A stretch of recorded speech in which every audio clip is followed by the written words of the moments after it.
Good morning, class 6. Welcome to our science class. Students, in our first lecture, we have discussed our second chapter, components of food. In that lecture, we have discussed about the various components of food and their sources and what is the functions of these components in our body. Last lecture में हमने various components को discuss किया था, उनके sources कौन कौन से हैं और वो बॉडी में हमारे लिए कैसे बेनिफिशियल है। आज का जो लेक्चर है उसमें हम अपने इस चैप्टर के जो पॉइंट्स कुछ बचते थे, that is balance diet, obesity and deficiency diseases, उनको डिस्कस करेंगे। चलिए हम स्टार्ट करते हैं। सबसे पहला अपना पॉइंट है that is balance diet. What do you understand by balance diet? देखो, बैलेंस का मीनिंग हमें पता है। क्या होता है बैलेंस का मतलब? इक्वल अमाउंट होना है ना, प्रॉपर अमाउंट होना। डाइट का मतलब डाइट इज टर्म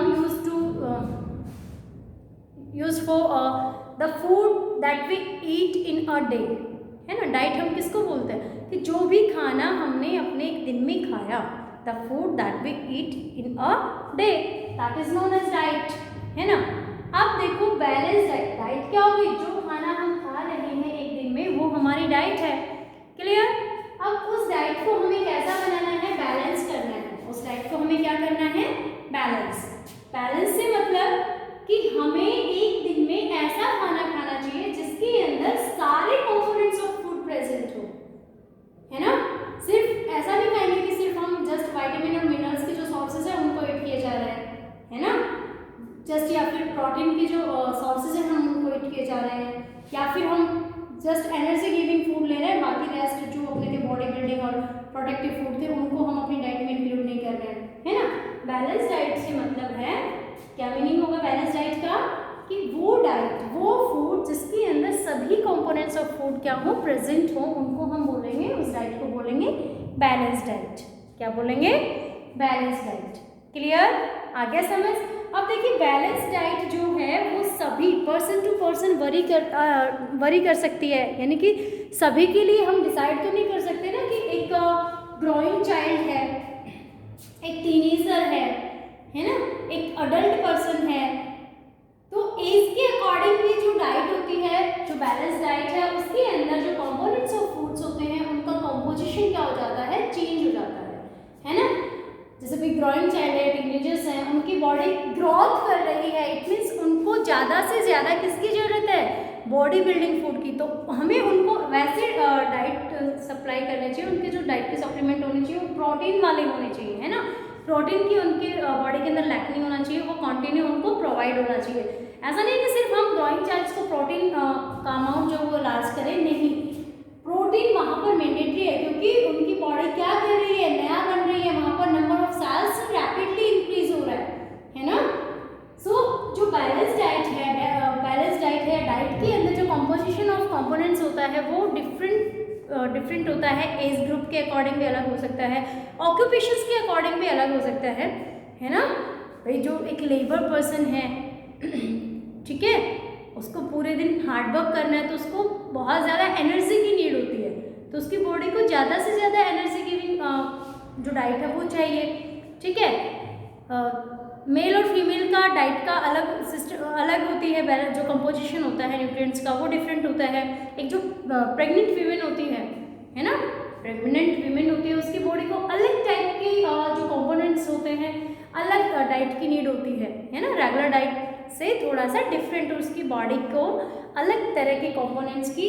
तो जस्ट ऐसा नहीं है कि फूड ही नया आएगा, फूड आइटम वही रहते हैं, हम जस्ट उनका कंपोजिशन चेंज कर देते हैं, है ना। जिसकी वजह से जो कंपोजिशन मतलब अमाउंट, कि हमें किस तरह का जो पर्सन है उसको किस तरह का ज़्यादा, कौन से कंपोनेंट की, कौन से न्यूट्रिएंट की ज़्यादा रिक्वायरमेंट है, हम उसका कंपोजिशन थोड़ा सा हाई कर देते हैं, उसका अमाउंट थोड़ा सा लार्ज कर देते हैं, है ना। सो बैलेंस डाइट सभी की एक जैसी नहीं होती, ये वरी करती है एज के साथ, जेंडर के साथ, ऑक्यूपेशंस के साथ, है ना, और अपनी हेल्थ के अकॉर्डिंग, है ना। आगे समझ? डाइट जो फूड हम एक दिन में खाते हैं बैलेंस कैसे होगी? जब वो डाइट कंटेन करेगी सारे कंपोनेंट्स ऑफ फूड जो हमारी बॉडी के लिए रिक्वायर्ड है, जो हमारी बॉडी के लिए इसेंशियल है। क्लियर? ओबेसिटी नेक्स्ट टर्म कौन सी है? ओबेसिटी। देखो ये मैंने आपको लास्ट लेक्चर फैट्स की बात की थी, अगर आपको रिकॉल करो एक बार माइंड को अपना थोड़ा सा, ओबेसिटी मैंने वहाँ पर एक टर्म यूज़ की थी, है ना, फैटी। ओबेसिटी मतलब जो फैटी बॉडी होती है ना, वो वाली कंडीशन, बॉडी की कौन सी कंडीशन, फैटी कंडीशन जो होती है उसको हम क्या बोलते हैं, ओबेसिटी। ठीक है, कैसे होती है डिस्कस किया था हमने अपने लास्ट लेक्चर में, किया था। जो बॉडी होती है वो फैटी हो जाती है ना, है ना, फैट रिच हो जाती है। कैसे होगी, मैंने बात की थी कि जो फैट्स होते हैं वो हमारे क्या करते हैं, हमारी बॉडी को मैक्सिमम फैट्स क्या देते हैं, मैक्सिमम एनर्जी देते हैं, ज़्यादा एनर्जी देते हैं। कंपैरिजन करते हैं किससे, कार्बोहाइड्रेट से। भाई कार्बोहाइड्रेट्स और फैट्स हमने एनर्जी गिविंग ग्रुप के अंदर रखे थे, एनर्जी गिविंग फूड माना था। तो जितना कार्बोहाइड्रेट्स हमें एनर्जी प्रोवाइड कराते हैं उससे डबल अमाउंट में हमें फैट्स एनर्जी प्रोवाइड कराते हैं। ठीक है, अब तो मैंने उस टाइम पे भी बोला था कि हम ये सोचेंगे फिर तो कि हमें ज़्यादा एनर्जी चाहिए तो हमें फैट्स ही लेना चाहिए खाने में, है ना, कार्बोहाइड्रेट्स को अवॉइड करें हम। लेकिन ऐसा नहीं होता ना, इनका डाइजेशन, जो फैट्स होती हैं उनका जो डाइजेशन है वो हमारी बॉडी में क्या होता है, कंप्लीटली डाइजेस्ट नहीं हो पाते, है ना। और फैट जो है वो एज इट इज़ हमारी बॉडी के अंदर क्या हो जाती है, डिपॉजिट होना स्टार्ट हो जाती है। और लंबे टाइम तक अगर हम ऐसा करते हैं कि हम as a energy source fatty food जो है, ऑयली फूड है वो ज़्यादा ईट करते हैं, तो हमारी बॉडी के अंदर एक्सेस अमाउंट के अंदर क्या हो जाती है, फैट डिपॉजिट हो जाती है। और जिससे ओबेसिटी, इस कंडीशन को हम एक्सेस अमाउंट ऑफ फैट का डिपॉजिट होना बॉडी के अंदर, उस कंडीशन को हम क्या बोलेंगे, ओबेसिटी। ठीक है, आ गया समझ। चलिए नेक्स्ट एंड लास्ट जो टॉपिक बचता है अपने इस चैप्टर का, दैट इज डेफिशिएंसी डिजीजेस। क्या होंगी डेफिशिएंसी डिजीजेस। अब देखिए बच्चों, हम बात कर रहे हैं यहाँ अपने फूड्स की, कंपोनेंट्स की। डेफिशिएंसी का मतलब हमें पता है, आता है ना, डेफिशिएंसी का मीनिंग हमें समझ, दैट मीन लैक, किसी चीज का लैक होना, कमी होना, है ना। डेफिशिएंसी डिजीजेस कब होंगी, अगर हमारी डाइट में कोई फूड कंपोनेंट, एक या एक से ज़्यादा वन और मोर जो न्यूट्रिएंट्स हैं, अगर हमने अपनी डाइट में कंटिन्यू इंक्लूड नहीं किए हैं, सो क्या होगा, कंडीशन कैसी होगी भी, हमारी बॉडी के अंदर उस कंपोनेंट की क्या हो गई, लगातार कमी हो गई। और उस जो कंपोनेंट का फंक्शन था वो बॉडी में कौन करेगा फिर, मीन्स उसकी जो प्रॉपर उसकी जो फंक्शनिंग थी उस पर्टिकुलर कंपोनेंट की, वो क्या हो जाती है, रुक जाती है। और हमारी जो बॉडी है उसको कोई ना कोई डिजीज जो है वो क्योर कर लेती है। ठीक है, डेफिशिएंसी डिजीज कौन सी होंगी, जो एक या ज़्यादा कंपोनेंट ऑफ फूड की लैक से होती है, उसकी कमी से होती है। वो कमी ऐसा नहीं है कि हमने एक दिन 2 दिन मिल्क नहीं पिया तो हमारे अंदर प्रोटीन और कैल्शियम की कमी आ जाएगी, नहीं, ऐसा नहीं होता। अगर हम लॉन्ग पीरियड ऑफ टाइम तक किसी एक पर्टिकुलर न्यूट्रिएंट कंटेनिंग फूड को हम अपनी डाइट में इंक्लूड नहीं कर रहे हैं, तो वो जो कंपोनेंट था उससे रिलेटेड जो डिजीजेज हैं वो हमारी बॉडी के अंदर ऑक्योर होती हैं। क्लियर, आया समझ, डेफिशिएंसी डिजीज। अब देखिए जितने कंपोनेंट्स हैं, अब कार्बोहाइड्रेट और फैट्स हैं, उनकी अगर कमी हो गई बॉडी के अंदर, उनका अगर लैक हो गया तो कौन सी डिजीज होंगी, भाई हमें एनर्जी नहीं मिलेगी, because carbohydrates and fats are the energy giving sources. अब बॉडी को एनर्जी नहीं मिल रही है तो कैसे फील करेगी फिर बॉडी, टायर्ड, लेजी, है ना, क्योंकि उसके अंदर काम करने के लिए एनर्जी ही नहीं है। सो कार्बोहाइड्रेट एंड फैट्स की कोई पर्टिकुलर डिजीज नहीं है, जस्ट हम टायर्ड फील करते हैं, वीकनेस फील करते हैं, है ना, लेजीनेस हमारे अंदर आती है। कौन सी, कंटिन्यू अगर हमने अपनी डाइट के अंदर कार्बोहाइड्रेट्स एंड फैट्स को इंक्लूड नहीं किया है तो। ठीक है, नेक्स्ट है प्रोटीन। नेक्स्ट हमने कौन सा पढ़ा था, प्रोटीन। सो अगर प्रोटीन जो है वो, ये जो डिजीज है ये जनरली जो चाइल्ड होते हैं, बच्चे होते हैं, इन्फेंट्स जो होते हैं उनमें, और ग्रोइंग जो चाइल्ड होते हैं उनमें देखने को मिलती है प्रोटीन डेफिशिएंसी डिजीजेस। और मेनली इसमें 2 डिजीजेस होती हैं जो प्रोटीन की डेफिशिएंसी से होती हैं, वो होती हैं क्वाशियोरकोर, कौन सी होती है, क्वाशियोरकोर एंड मैरस्मस। कौन से 2 डिजीजेस हैं, याद रखना है, kwashiorkor and marasmus are the protein deficiency diseases. किसकी लैक से होते हैं, किसकी डेफिशिएंसी से, प्रोटीन की डेफिशिएंसी से।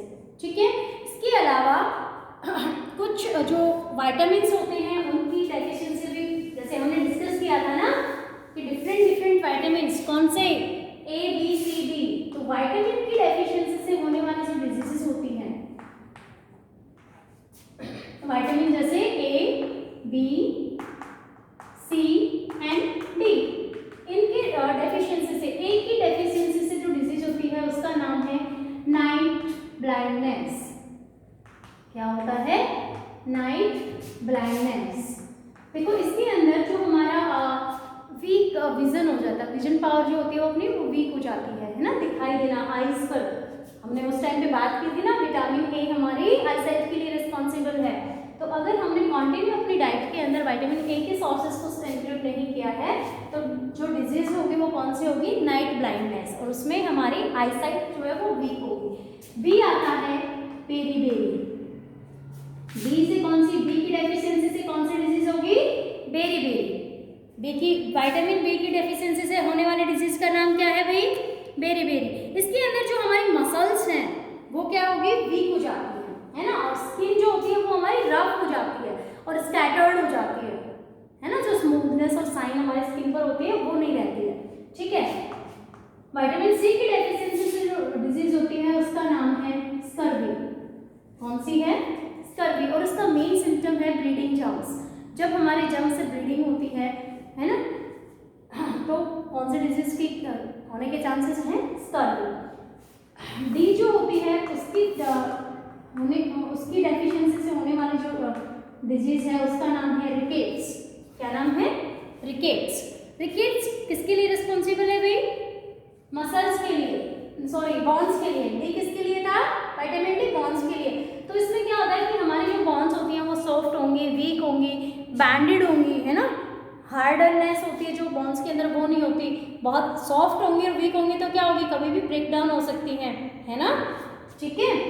तो इन डिजीजेस के आपको नेम ध्यान होने चाहिए, ध्यान रखना है आपको। विटामिन ए की डेफिशिएंसी से होने वाले डिजीज, नाइट ब्लाइंडनेस, बी की डेफिशिएंसी से, ये है विटामिन डेफिशिएंसी डिजीजेस। इससे पहले हमने डिस्कस की है प्रोटीन डेफिशिएंसी डिजीजेस। कौन कौन सी थी? Kwashiorkor and marasmus. ठीक है। और विटामिन की डेफिशिएंसी से होने वाले diseases night blindness, beriberi, scurvy and rickets. Clear? कौन से ऑर्गन पर इनका इफेक्ट आ रहा है वो भी हमने देखा। अब उसके बाद जो प्रोटेक्टिव फूड था अपना कौन सा था? मिनरल्स। जो डिफरेंट जो मिनरल्स होते हैं उनकी डेफिशिएंसी से होने वाले जो डिजीज हैं वो अलग अलग हैं। जैसे हम बात करें मिनरल्स डेफिशिएंसी डिजीज की मैं बात कर रही हूँ अभी। फर्स्ट आता है आयरन। आयरन एक मिनरल था, एक मिनरल है ना आयरन, जो हमारी बॉडी के अंदर चाहिए हमें। उसकी डेफिशिएंसी से कौन सी डिजीज होती है? That is anaemia. कौन सी होती है? एनीमिया। इसके अंदर बच्चा होता क्या है कि जो हमारा ब्लड है ना, पेल स्किन हो जाती है और ब्लड की जो फॉर्मेशन है, ब्लड के अंदर हीमोग्लोबिन का जो अमाउंट होता है वो क्या होता है? डिक्रीज हो जाता है। ठीक है। इसके अलावा आयोडीन जो मिनरल है उसकी डेफिशिएंसी से होने वाले डिजीज का नाम बताओ? गोइटा। कौन सी डिजीज होती है? गोइटा, आयोडीन की डेफिशिएंसी से।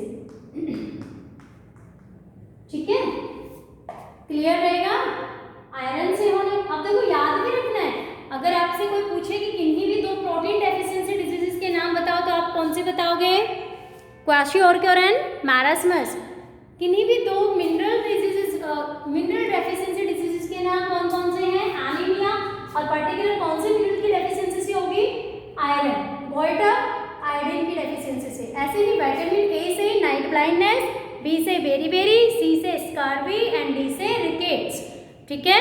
These are the deficiency diseases occur from various components of food. Clear? So that's all about that chapter. In our next lecture or video we will discuss our next chapter. Till that, thank you everyone. Bye bye. Have a good day.